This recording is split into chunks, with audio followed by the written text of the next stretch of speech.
Alright guys, for today's video, your supplies list is going to be a high carbon knife, a ferro rod, a recycled metal container, some cotton balls, and some good old petroleum jelly.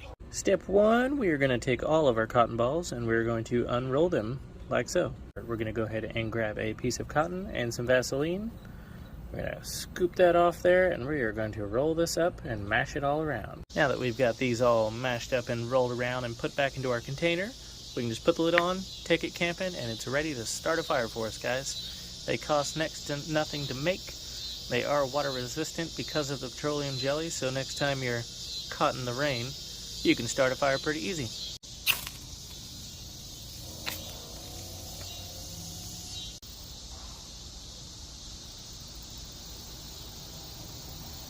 If you enjoyed today's video, you can help me to light a fire by liking, following, and subscribing, and sharing it with your friends.